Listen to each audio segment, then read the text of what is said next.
You feel this nervousness on the phone there? Sir, I've been trying to make an urgent phone call up there. Well, I don't think it's something I want to do on an overseas phone. You gotta make some phone calls. Hang up the phone. Prank caller. Prank caller. Ladies and gentlemen, welcome once again to Packernet After Dark. This is the call-in show of the Packernet Podcast Network. If you'd like to call in, if you'd like to participate in the show, please feel free to do so. The phone number here is 608-501-0718. New callers go directly to the front of the line. We don't have any new callers today, but we have TJ from Alabama. Hey, Ryan, TJ from Alabama, just listening to Drew from Green Bay talk about the naming rights thing. And, screw the Edison Center. I'll sell that for $1.50. Lambeau Field, what came to my mind was Indecent Proposal, the movie Indecent Proposal. And I won't go into the details. Obviously, if you've seen it, you've seen it. But that's the movie that immediately came to mind listening to Drew's call, saying, there's a price for everything. Sure, you give me the right amount, and you can do pretty much anything you want with anything you want, kind of thing. So, I don't know. It struck me as funny. I don't really have a massive dog in the fight either way. I mean, I prefer to keep it Lambeau Field and not mess with it. The rest of the stuff, hey, Titletown brought to you by Kohl's or whatever, fine, go for it. But if eventually they had to do it, well, I would much rather have the Packers stay in Green Bay and have something, Costco presented Lambeau Field kind of thing than not having the Packers in Green Bay. But provided that they're staying and we're competitive, then I prefer to stay Lambeau Field. And then I don't know who said it, but the whole kind of thing of Packernet After Dark caller roulette. I'm gonna go chalk. I'm gonna say beer cheese is the next call, followed by the runner-up Kyle from Madison, and then to place, I'm going to go outside the box to place, and I'm going to go 1265 fan to place. So we'll see. All right, thanks, Ryan. Bye. I like that game, by the way. That's a fun game. I don't have any prizes for you, and you're wrong. Two of those callers are on the docket. None of them are next. Here is the next caller. What's going on, Ryan? Chris from Alabama, What's up, dude? Been a minute since I called in, man. I've been under the weather for about a week and a half, man. The old crazy weather got me, man. It was 80 one day, and then the next day it was 30, and it would have been downhill from there. And I'm still battling it. I'm about 85% right now, but still wanted to chime in. Been catching up, and I finally caught all the way up, and I got a lot of stuff that I kind of wanted to talk about, but I'm just going to start at the recent one since that's the one that I just got through listening to, really about the coaching staff and all the changes. And I just really had a quick question about all the so-called titles to all the people. I can kind of get the assistant head coaching title for DeMarcus Covington. That's probably was the only way that you can probably keep him. Sure. In the fold, and being that you didn't make him a defensive coordinator, making him an assistant head coach of the defense. The Luke Getson one, I guess that was an extra incentive, but that's the one I kind of have a question about. Not really necessarily about Luke Getson being an assistant head coach. Excuse me, sorry. About being an assistant head coach, but if you made him the quarterback coach / assistant head coach, what does that say about Adam Stenavich? That's just the offense coordinator that everybody kind of feels or wonders what he exactly does in the offense. I'm not sure about that. That's my question. Like, if you would have thought anybody would have got bumped up to that title, it might have been him over Luke Getson, maybe. But what does that say about Stenavich? Like, how do they really feel? Is it like they really kind of like this? To me, it seems like they just, okay, we're hoping Tennessee hired them. They didn't hire him, so we really don't want to fire him, but we really don't want him here, so we'll just keep him in that role. But kind of want Luke Getsy here. We can't give Luke Getsy Adam Stenavich job. We're going to feel some type of way. So let's just throw a little extra title to sweeten the pot up type deal. But, yeah, that's my question. How y'all, what do you think? What do y'all guys think about that? What does that say about Stenavich and how he is perceived in the organization? But as far as the coaching moves on defense and offense, man, I mean, for what it's worth, I think on the defensive side, got a pretty good stacked defensive coaching staff. And hopefully they can come to fruition.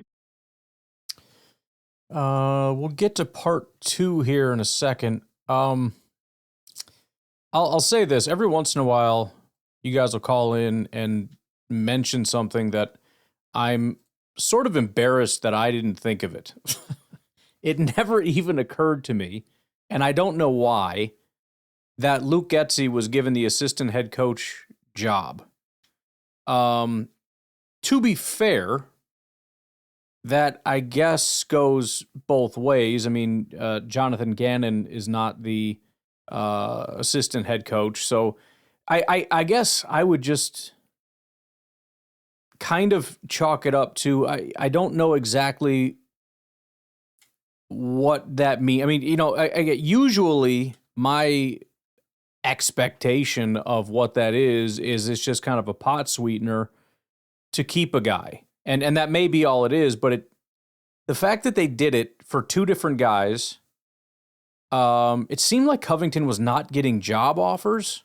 I mean, he got offers, but he was not getting any jobs.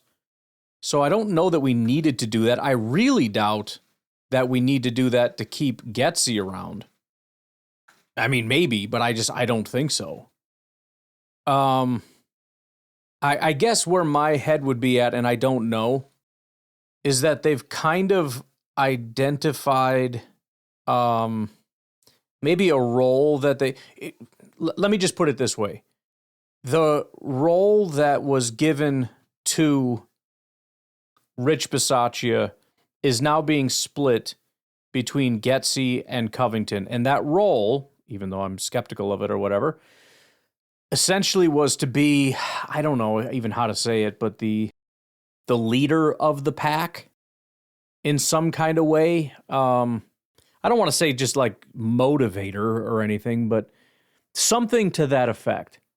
And, you know, it's I don't know, something to that effect. I don't know. It would be a really good question to ask Matt LaFleur, just out of curiosity, you know, what is expected of that role. I mean, it's pretty easy to conceptualize, even though when you get down to the nitty gritty, I couldn't tell you a single thing really that a wide receivers coach does, but I get what a wide receivers coach does.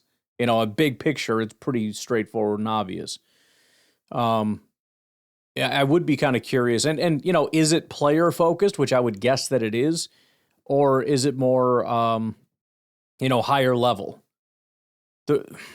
I would kind of doubt the higher level. I mean, kind of like keeping the offensive system aligned, you know, kind of overviewing the whole thing, kind of just taking that portion off of Matt LaFleur's plate. If that was the case, though, Getsy maybe makes sense because he's a senior guy. He's been in that system a long time. Covington, though, I don't know. Maybe. I mean, he was a defensive coordinator, so maybe. And anyways, it more so to the point of why isn't the OC being given that job? I think the point there would be that they already have a massive amount on their plate as offensive and defensive coordinators, and they already kind of are assistant head coach. I mean, they're kind of the head coach of the offense and the defense already. And so, again, I don't exactly know what the new head coach of the offense and defense is going to do, or assistant head coach of the offense and assistant head coach. I don't exactly know. But we probably shouldn't read, I guess, too much into that. All right, part 2 for Chris from Alabama. All right, 3-minute mustard got me. But, yeah, I was just saying, hopefully all these good line of coaches, ex-defensive coordinators, and everybody can get in line, and hopefully this defense can continue to improve and get a whole lot better than how they finished last year. And yeah. just continue to get up into that top echelon of defenses. But the other thing I wanted to touch on, I did listen to the draft podcast, and I know you did the poll on Spotify, but I don't have Spotify, so I just said I'll just put my opinion on here about the Big Sal thing. I think Big Sal has his own niche of being like this disgruntled, angry. Sure. Well, not necessarily angry. You know, this disgruntled guy that just want to feel his feelings out about what's going on in Packer work. Kind of like us. Kind of like when we call in and we were like, you know, we might have a thing about Matt LaFleur. We have a rant here, rant there, or what are we doing? Or, you know, he's kind of like one of us. The AI idea of doing the second half of the draft podcast is actually, it should be a good idea, but what I think you should do, maybe you should have like a female like broadcaster like voice, maybe like a Mina Kimes or something. It doesn't have to exactly be Mina Kimes. That was just the first. So for the record, I was planning on finding somebody else, and it's one of those things I spent a long time working on it. Trying to think of some of the voices I used. It was kind of funny. They just didn't work the way that I wanted them to. I found some pretty. There's one that's very obvious to me. Actually, you know what? I did try it, and it just didn't sound great. What I was going for, and I was trying to find this or some variant of it, because people seem to get annoyed when they know the voice. I don't know why. I don't know why people get mad at the things that they get mad at. I'm a significantly more laid back person, I guess, than a lot of other people.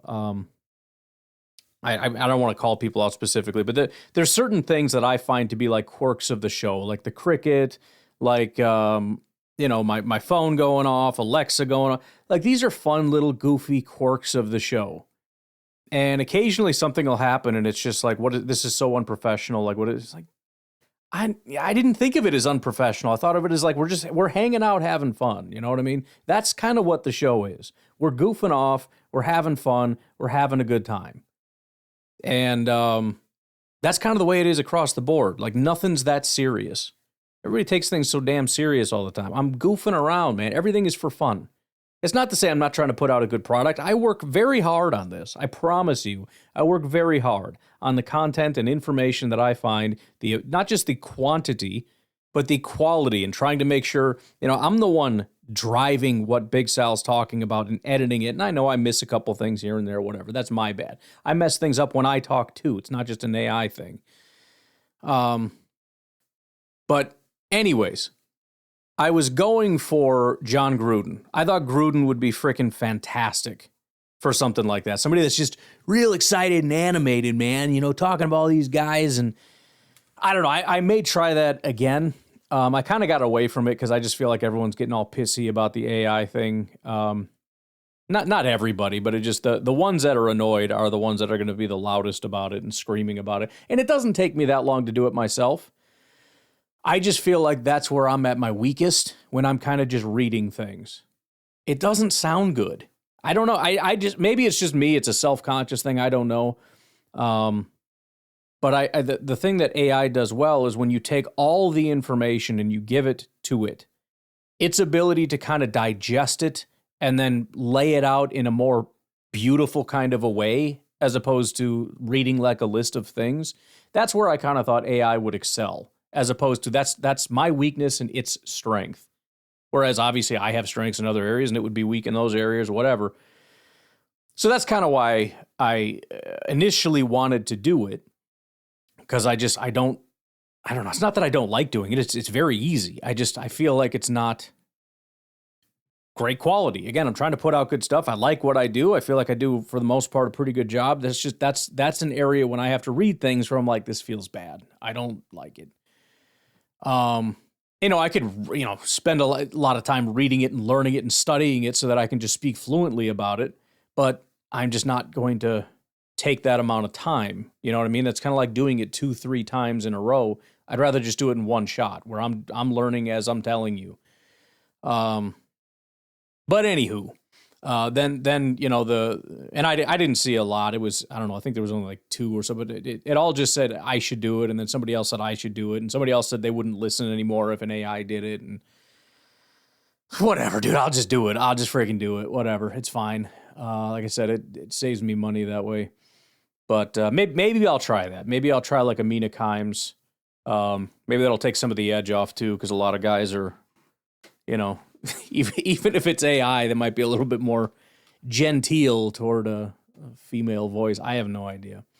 But you know, I've done a lot of things over the years, a lot of different things. Like I said, you know, people were asking about the Clayton thing or whatever, and it's like, you guys forget we had, you know, JJ, we had Jake, we had, I forget even the name of some of the different things that we had in here. Even Dara was, I don't know if you ever did a podcast, but Dara was working here for a little bit. I think I was one of the first people he reached out to when he was, you know, hey, I'm 16, I'm from Ireland, I'm trying to break into this or whatever. Anywho, again, nothing's that serious. I'm going to try lots of things, and most things are going to fail, and then sometimes things will succeed. And then we just roll with it. And if it fails, it freaking fails, and we move on and do something else. But you know, I guess we're all wired a little differently. I don't know. Some of the critiques are just like, bro, just freaking lighten up, man. Okay, fine. In my 16 hours that I put in to doing a podcast, I made an error. I said he was a 3rd round pick, and he's actually undrafted. Like, that's your one freaking takeaway from all the stuff that I put out there. Jeez, man. Sorry. Freaking sorry. I don't know what to tell you. And I'm obviously not ranting at you, Chris. You're advocating for something else. I'm just kind of explaining how we got to where we are. We'll probably just keep it as is for a little bit. But again, I'm going to keep trying stuff. Don't expect everything to be permanent. And it's very hard for me to get feedback. Because the numbers, I wish they tracked more with, you know, when people love stuff, it just spikes through the roof. And if they don't like it, it goes to 0. There's random spikes and drops and this and that. It never really makes any sense. So it's very difficult to kind of parse out what people like. And then, you know, again, I'll put out a poll or a survey and 2 people do it. And it's like, well, that tells me nothing. So I don't know. I don't know how to reach out to you people and get into your brains and everything, you know. I don't know how to do that. So I'm just going to do whatever I'm going to do. And that's how it's going to go, I guess. I don't know what to tell you. I'll take a break. Then we'll do Randy from Minnesota.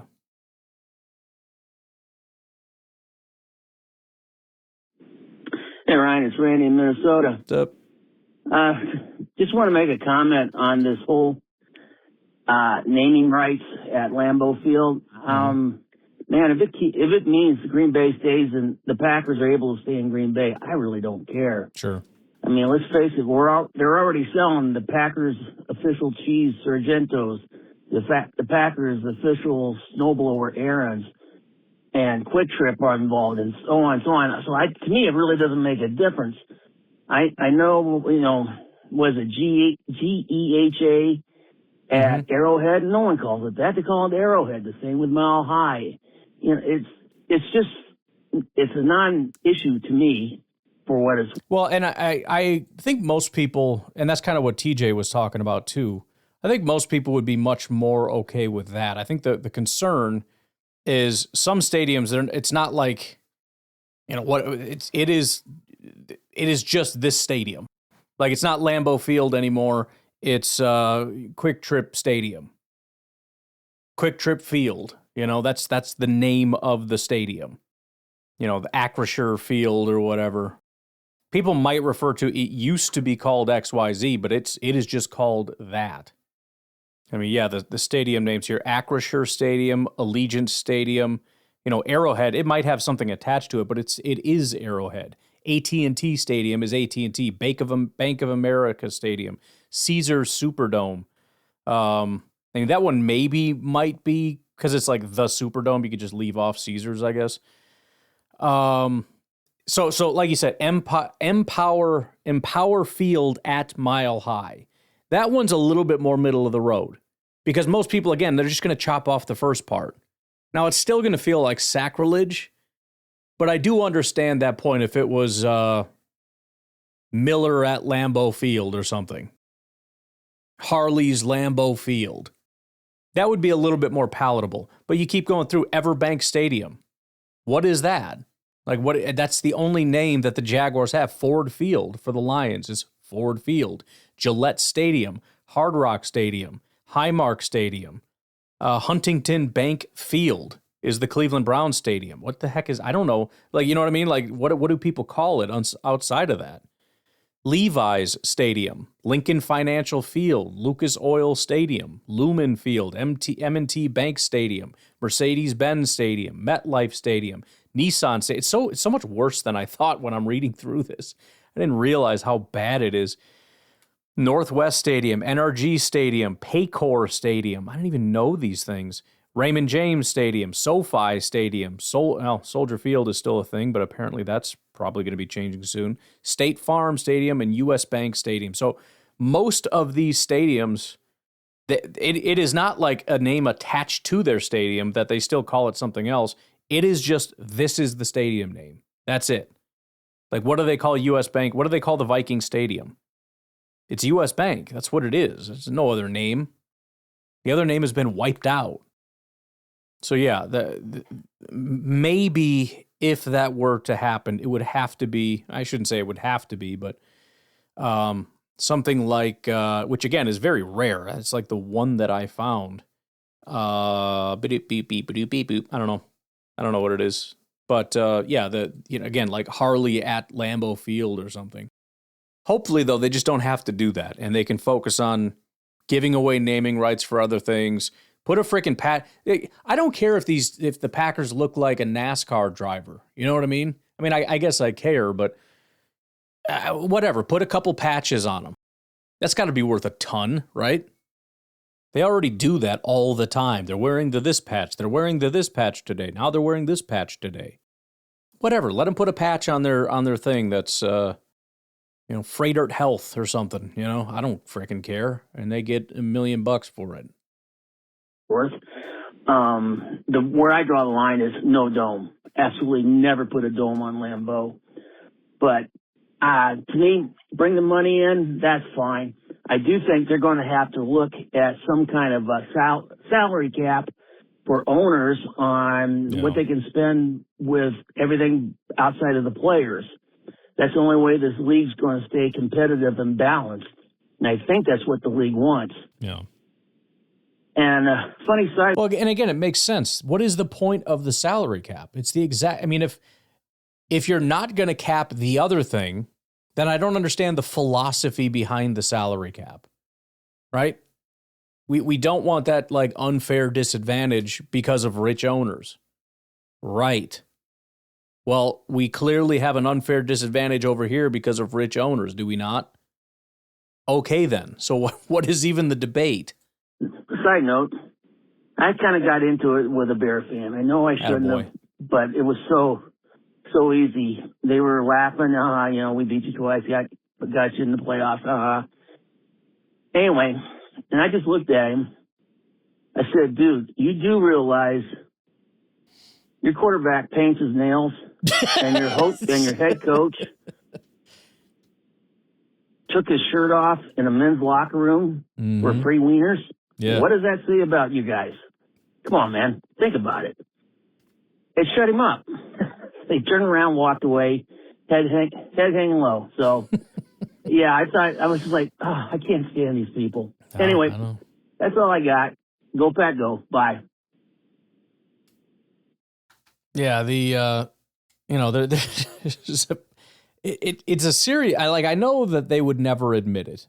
Bears fans would never actually admit that bothers them, or that, some people maybe would, and they would, admit it to maybe other Bears fans or whatever. They'd never say it to a Packers fan. But at some point, it is a massive detraction from what it is you're trying to prove.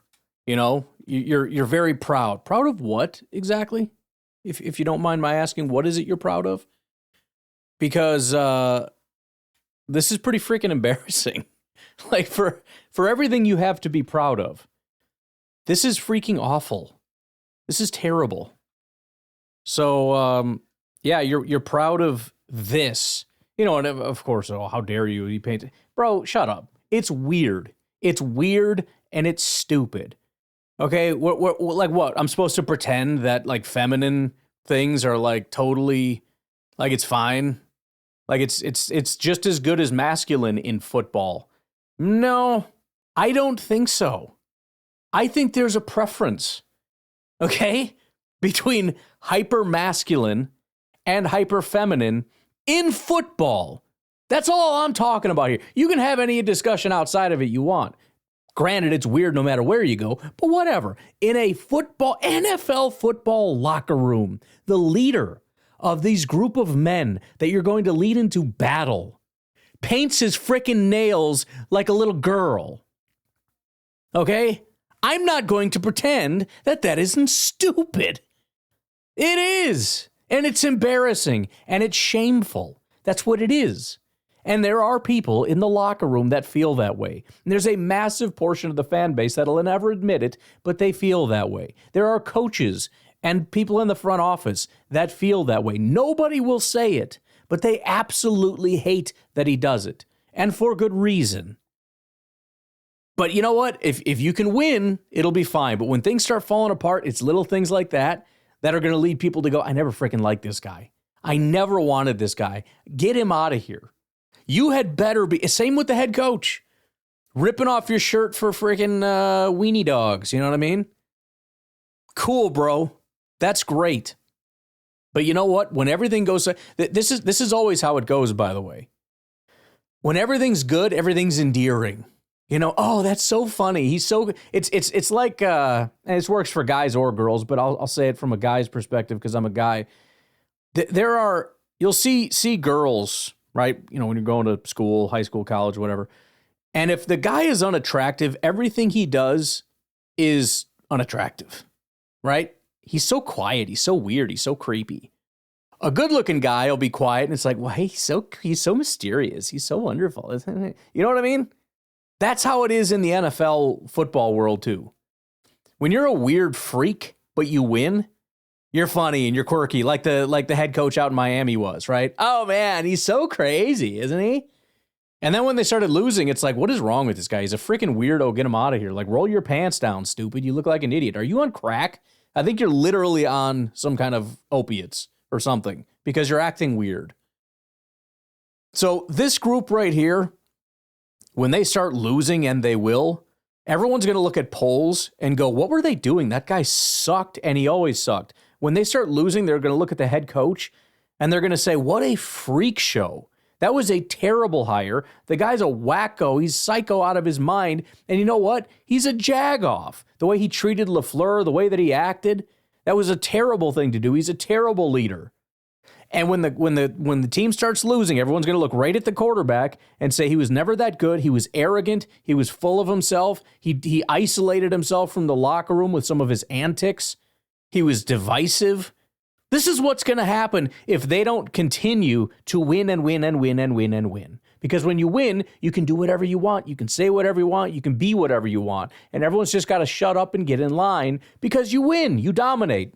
You know, I'll make a little sly comment, but it doesn't matter because at the end of the day, you're a winner.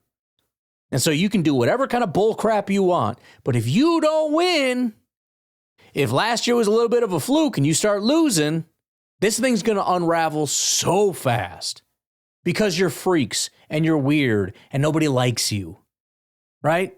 You're like the weird, quirky guy, but you're cute and the girls think you're all cute. Okay, next year, if you get fat, all those quirks, they're gonna get the, as the kids say, the ick real fast. So I can't wait for the whole media landscape to suddenly have the, oh, wow, the Bears are so wonderful glasses off because they're not winning anymore. And when those glasses get ripped off, it's going to be a shocking revelation of how fat and sloppy and disgusting they all look. Not literally, metaphorically speaking. Most of them are in shape, but still disgusting. Sloppy, fat losers. Take a break. We'll be right back. Hey, Ryan. It's Brian with a B. Hello. Long time no call. Been still listening to everything. Great analysis, a lot of great in-depth questions that people have. I have one of my own. It's does Hargrave do a gravedigger dance after a sack? Because if so, I would love to see a return of the gravedigger. Mm-hmm. And it'd be even better if he teamed up with Musgrave. So if ever Musgrave scores a touchdown, he does the exact same dance. So that would get me super pumped for the season. What are your thoughts? Well, I'm waiting for the answer. Yes, Javon Hargrave has performed the gravedigger. Let's see if I can find some videos of that. Need video confirmation here first. So here's a little background I found. This is back in 2020. Eagles' Javon Hargrave went to South Carolina State and left as the gravedigger. A little ways down, it says, back then, Hargrave was an undersized prospect from a small town at an FCS school, but the Bulldogs coaching staff saw something special in him. You didn't get a nickname until you earned it, and Hargrave earned it quickly. In the spring, that was his thing. Hargrave said on a conference call with Philly reporters, calling me the gravedigger because I'm always jumping on quarterbacks. Adams, now the defensive coordinator at Mercer University in Georgia, said there was just something explosive and powerful about Hargrave even back then. He watched Hargrave win all his battles inside with a dominance that reminded him of former NFL nose tackle Gilbert Brown, who previously had the nickname Gravedigger because of his celebratory dance, and Hargrave's surname made it easy. Thus, the nickname was born. He was early on Gravedigger, Adams said. But Hargrave didn't arrive at South Carolina State that way. Blah, blah, blah, blah, blah. So actually, interestingly enough, it's not just like Hargrave, Gravedigger. It makes sense. Apparently, the guy that gave him the nickname saw what looked like Gilbert Brown when he played. So that's a cool connection. Well, no video evidence, but I do hope that we get a little bit of that. Hey, 1265 fan. Hello. So I was listening to the last After Dark, and Garrett had called in near the end of the show about the Browns wanting to, go 5 years to trade draft picks. Come on, man, really? I'm not saying come on to Garrett, but just the whole idea. Really? So you want, listen how ridiculous this is. You want one of the worst teams in the entire NFL and has been for decades. 4 decades. You want them to be the ones dictating on how the league should run. Like they're the worst team in the league. Why? Well, additionally, why would we want to give them the opportunity to dig themselves out? If you make a stupid decision, live with it. That's what this whole thing is about. Be smart. And if you can't be smart, fire the guy. Get somebody who's smart. Come on, right? If you continue to live with the same crap, and a lot of times it's the owners. It's not the GMs. It's the owners. And I know it could be the GM, I get it, but still, it is up to the owner. It really is. The owner is the one picking that GM, right? So it's just asinine to me. I can't believe it's even being talked about. It's so stupid. Yeah. It's so stupid. I guess it is off season. There's nothing better to talk about, but yikes. This is what we got going on. Really? All right. Well, and that's why I said, too, it's only going to help teams that are intelligent because you're either just going to stay away from it because it's stupid, or you're going to use it only in the way that makes sense and not in the way that can be massively destructive, which I think we all assume it sounds like this thing could be massively destructive if you do something really stupid, which, again, could work to our benefit. But I think at the end of the day, if you're like, if I was in charge of this decision, I would say no. Because ultimately, what I want is parity. I want teams to be kind of even. And this is just going to further divide the good, well-run teams and the really stupid teams making stupid decisions. Hey, Ryan, Beer Cheese Benny. Hello. I'm on my way up to Darlington, South Carolina. All right. For the NASCAR race at Darlington. All right. Again, follow my podcast, NASCAR's Podcast. Yeah, it's one of my favorite songs. Find us on X at NASCAR's Pod. Anyways, yeah, the Netties, dude, I love that, man. Bruce called in. We got to have an end of the year award show, okay? And throughout the year, you know, people can call and be like, yeah, dude, this is Jag Off of the Year. You know, or something like that. We'll come up with our own categories. And basically take the work off of you. We're just nominating. We're creating awards. Mm-hmm. And then, like, you can put up a poll or something, or people can call in and be like, yeah, I nominate this person for this. And if you get the votes for it or whatever. I think it's a great idea, dude. The Packernet Podcast Awards show. And the Nettie for Jag Off of the Year goes to, and you know, dude, like, I think that's great, dude. And callers can win awards. I don't know what kind of award I would win. Maybe Rabbit Trailer of the Year or something like that. I don't know. But I think that'd be fun, dude.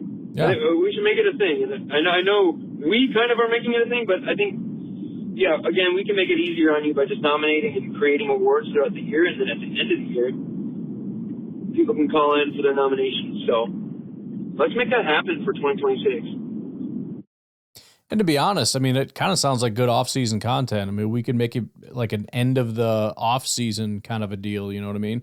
Maybe right in the dead season, when there's nothing going on, like in that, July, the 3 weeks where there's actually nothing. Maybe then we could do our 2025 Nettie Awards or something, you know? Just a thought. Garrett. Hey, Ryan, it's Garrett from Southern Illinois. What's up? Just wanted to give my 2 cents on this whole out of season or second tier NFL league. And I'm old enough to remember back in the late 90s and early 2000s, NFL had a international league called the NFL Europe. Mm-hmm. And there were teams Andrew like Luck's the Scottish dad was Claymores, Berlin Thunder, the Galaxy, Barcelona Dread. There's several teams. I don't remember everybody, but it was their first attempt to really have an international league, and it just turned out to not be super profitable. But now I think because of the fan base has grown so much, because NFL has been playing regular season games internationally, I think they need to restart that rather than have the NFL travel. And it could be your B league. And there's nothing wrong with having basically what I would consider like a minor league system of anybody that doesn't get drafted immediately goes into that B league, or anybody that's not getting quality starts in the NFL can opt out to play in that league just to get more reps to perhaps improve their chances of coming back to the NFL. And there's nothing wrong with that, I don't think, because Major League Baseball does that. There's a lot of players coming out of college that are not ready to play in Major League Baseball due to a lot of things. So why not have a B league that kind of kills two birds with one stone? Because I am not a fan of watching the Packers play internationally. It just called me old-fashioned, but I think that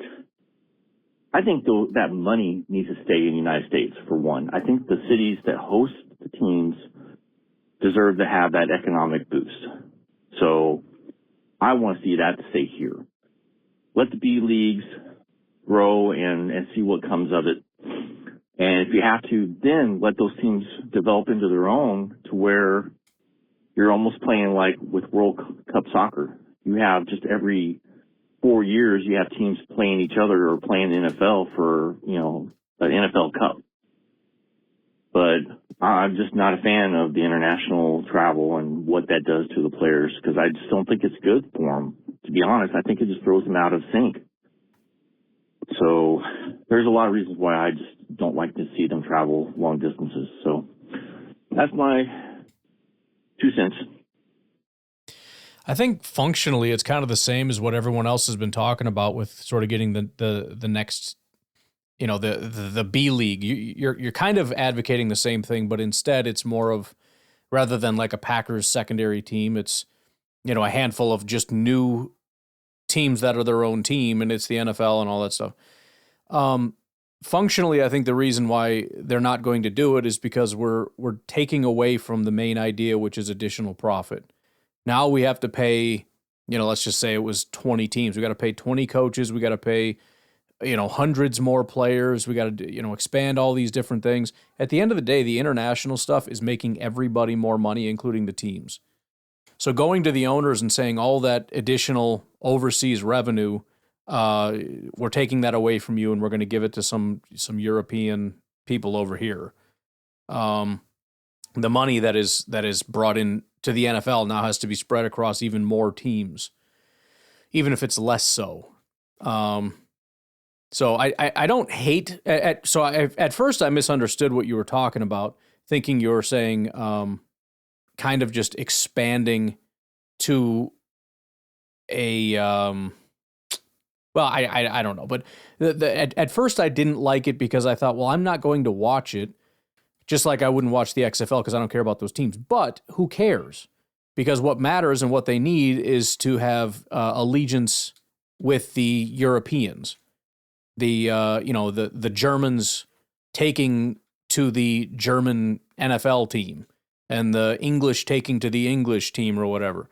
But even then, they would still want to have those teams play each other. They would want to have the German teams play the Green Bay Packers and all that kind of stuff. So I get what you're saying, but I think it all comes from a place of whatever we have to do to stop my team from going overseas because I hate it.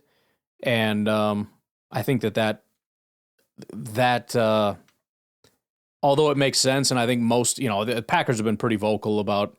In fact, they just now are starting to change their tune because I think they realize that their negativity is probably not good when we need, because they're happy to go to in front of the camera and say this is, we're not a big fan of it or whatever. And they're like, we got to stop doing that. We got to start, at least pretending we're excited about these games because at the end of the day, it's inevitable. And you got to just suck it up and you got to accept that it is what it is. And I think that that's kind of the reality for us as well. I get what you're saying. I understand it. But I think it kind of detracts from what it is they're actually trying to do, which is to make the 32 teams and the 32 owners or 31 owners in existence more wealthy by expanding the fan base. And if you expand the fan base, but then take that and give that away. In other words, it's not a bunch new English Packers fans or German Packers fans or Brazilian Packer fans. Now you have all these fans that are just becoming fans of new teams, and the benefit to the Packers is nothing. No benefit. Screw that. Now I'm not talking about, again, the actual games. The benefit for the Packers in the game is that they don't have to go overseas, and then they're not extra tired and worn out and all that stuff. But you got to remember that today's NFL isn't about how do we make the product on the field better. Today's NFL is about how do we expand and grow and make more money. And unfortunately, that just is the reality. Part two. Hey, I completely agree with Uncle Rico when it comes to Luke Musgrave. If you really were just to do a quick summary of just how many snaps he actually got in college, which wasn't very much. And then you look at the amount of real starts or snaps that he has received here in the NFL in his 4 years. Because he's been hurt all the time. It doesn't amount to a lot. And he's just had a very rough go of it with overcoming injuries. So I think his growth and maturity and development has just been stunted because of that. And I just think he's going to be a late bloomer. I've not given up on him either. I've been saying for a while, it's like we can't not just forget about what little flashes we've seen and think about what kind of player he actually could be if he got enough reps. So I think this season, because, I think they'll start out slow on Tucker and go easy on him, I think Luke will see many more starts and snaps, and especially during training camp and off-season programs. So I think you're right. This is the year he's got to prove it, but I think he has a legitimate shot to really pop. So hoping and praying that is the case, because I would love to see both those guys remain as Packers for a long time. We've been wanting to have, duo threats at tight end forever, and we've not even had one very often. Now we have an opportunity to see two guys be that way. So here's hoping that he does get some quality development in this offseason and develop into something that could be, a really nice 1-2 punch for the tight ends, because he's not going to be Tucker by any means. He's Luke Musgrave. I think he's more of a downfield threat that can stretch the field, and let's just hope that that's what he becomes. So I agree, but there's only so many mulligans you get. This is the same reality with Marshawn Lloyd. You can't brush him off and say he's no good when the guy hasn't had an opportunity to play. But at the end of the day, if he goes through his entire rookie contract, guess what? You're not getting another contract. This is Luke Musgrave's last year. It's been 3 years, 1,145 snaps he's taken for the Green Bay Packers. That's not a small amount. So he's had a lot of time in this offense. He had an entirely full season this past year. And he gets one more year, and that's it. If he gets hurt, if he doesn't show up, if he doesn't prove himself, it's not to say he has no chance.